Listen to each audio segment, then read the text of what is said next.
The year is 1927. Imagine a small plane, it's alone. Below, the vast Atlantic Ocean stretches endlessly. At the controls sits a young man named Charles Lindbergh. He's attempting the impossible, a solo flight across the Atlantic. No one had done it before. Many had tried and failed. This is the story of that flight. Lindbergh's journey wasn't just about crossing an ocean. It was about pushing the boundaries. It was about man conquering the sky. It was about the triumph of human spirit and daring.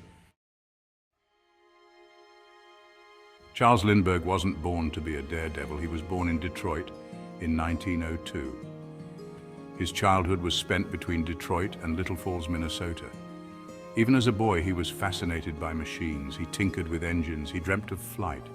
This fascination led him to pursue engineering. He enrolled at the University of Wisconsin, but the call of the skies proved stronger. Lindbergh dropped out in 1922 to attend flying school. He learned to fly before he could drive. After getting his pilot's license, Charles Lindbergh embarked on a journey that would eventually make him a household name. He started his career as a stunt pilot, performing daring aerial maneuvers that captivated audiences across the country. He performed daredevil aerial feats, looping and diving through the sky with a fearless spirit. He barnstormed across America, joining a group of pilots who traveled from town to town, putting on air shows and thrilling spectators with their death-defying stunts. These experiences were more than just entertainment. They were crucial in honing his skills as a pilot. Each stunt, each maneuver taught him something new about the capabilities and limits of his aircraft. He learned to handle an aircraft in extreme conditions, navigating through turbulent weather and pushing the boundaries of what was thought possible in aviation at the time. In 1924, seeking to further his expertise, Lindbergh joined the U.S. Army Air Service. This decision marked a significant step in his career, providing him with rigorous training and discipline. He excelled in his training, graduating first in his class. This achievement was a testament to his dedication and natural talent as a pilot. As a military pilot, he further refined his abilities, mastering advanced techniques and gaining invaluable experience in various flight operations. All the while, Lindbergh remained deeply interested in the broader world of aviation. He avidly followed the latest news and developments, always eager to learn more and stay ahead of the curve. He was particularly intrigued by the Orteig Prize, a challenge that had captured the imagination of aviators worldwide. The prize offered a $25,000 reward for the first non-stop transatlantic flight between New York and Paris. It was a daunting challenge that had already seen several failed attempts. But Lindbergh was undeterred. With a combination of skill, determination, and a deep passion for aviation, he knew he had to try. He meticulously planned his flight, understanding that this was not just a test of endurance, but also a chance to make history. The Orteig Prize, a prestigious award for the first non-stop flight between New York and Paris, attracted many competitors from around the world. The challenge was immense, and the prize money was a significant motivator. Most of these competitors believed that multi-engine planes with large crews were essential for such a long and perilous journey. They thought that having multiple engines would provide a safety net in case one failed, and a large crew would help manage the various tasks during the flight. However, Charles Lindbergh had a different idea. He was a young and daring aviator with a vision that went against the conventional wisdom of the time. Lindbergh believed that simplicity and efficiency were the keys to success. He was convinced that a single-engine plane was the key to achieving the non-stop transatlantic flight. A single-engine aircraft would be lighter, more fuel-efficient, and easier to manage than a multi-engine plane. This lightweight design would allow for more fuel to be carried, which was crucial for the long journey. Lindbergh's innovative approach focused on maximizing fuel efficiency and minimizing weight.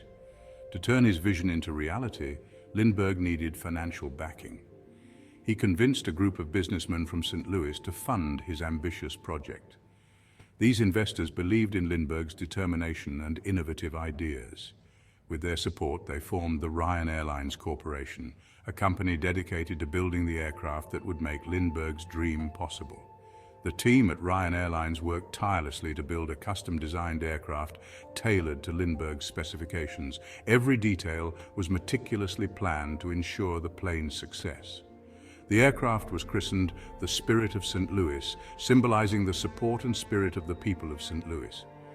This plane was special, not just because of its design, but because of the hope and ambition it represented. The Spirit of St. Louis was meticulously designed for long-distance flight. Every aspect of the plane was optimized for the grueling journey across the Atlantic. It was equipped with a single powerful engine that was both reliable and efficient. This engine was crucial for maintaining the necessary speed and endurance for the flight. To ensure it could cover the vast distance, the plane carried extra fuel tanks. These additional tanks were strategically placed to balance the aircraft and maximize fuel capacity. In a bid to save weight, the Spirit of St. Louis had no radio, no parachute, and not even a co-pilot's seat. Lindbergh was willing to take these risks to achieve his goal. His courage and innovative thinking would soon make history. On May 20th, 1927, Lindbergh took off from Roosevelt Field, New York. He was headed for Paris, France. The journey was perilous. He faced storms, ice, and fatigue. He navigated by the stars. He battled loneliness and hallucinations. Lindbergh flew for 33 hours and 30 minutes. He didn't sleep. He barely ate. He pushed himself and his plane to the limit.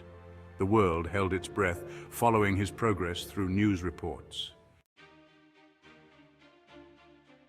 Finally, on May 21st, 1927, Lindbergh spotted the coast of Ireland. He knew he was close. He continued on, his fuel running low.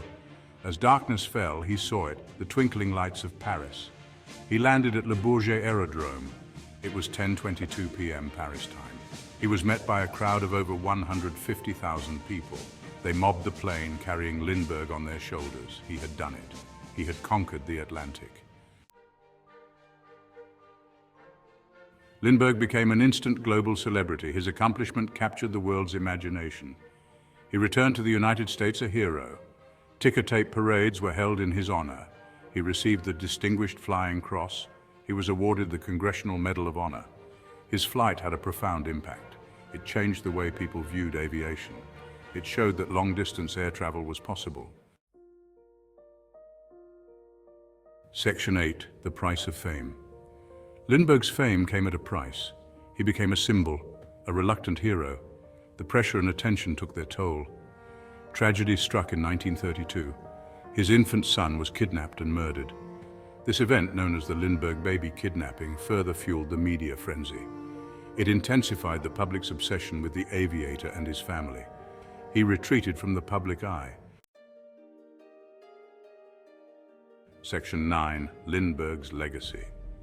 Despite personal tragedies, Lindbergh continued to contribute to aviation. He worked with airlines to improve safety and efficiency. He helped to establish new air routes. He promoted the development of commercial aviation. In the years leading up to World War II, Lindbergh's views on American involvement in the conflict drew controversy. Despite this, his contributions to aviation remained undeniable. Section 10, The Future of Flight. Lindbergh's flight across the Atlantic was a turning point. It sparked the imagination. It ushered in a new era of aviation. The world began to connect by air. Commercial airlines flourished. Air travel became faster, safer, and more accessible. What was once a daring feat became commonplace. Section 11, Conclusion, A Spirit That Endures. Charles Lindbergh's solo flight across the Atlantic was more than a feat of aviation. It was a groundbreaking moment in history that captured the imagination of the world. On May 20th, 1927, Lindbergh took off from Roosevelt Field in New York, embarking on a journey that many thought impossible. For 33.5 hours, he battled fatigue, navigated through treacherous weather, and faced the vast, uncharted expanse of the Atlantic Ocean. His journey was not just a physical challenge, but a mental and emotional one as well. It was a testament to human courage, determination, and ingenuity. When he landed at Le Bourget Field near Paris, he was greeted by a crowd of over 150,000 people, all cheering for the man who had achieved the impossible. His story continues to inspire us, reminding us of the power of perseverance and the human spirit. Lindbergh's flight marked the beginning of a new era in aviation. It paved the way for future advancements and inspired countless individuals to pursue their dreams in the skies. It reminds us that with enough willpower, we can achieve the impossible. Lindberg's legacy lives on. It's in every soaring airplane, in every new aviation technology, and in every pilot who takes to the skies. The spirit of innovation and exploration that Lindbergh embodied continues to drive the aviation industry forward. It's in the dreams of those who look to the sky and dare to fly.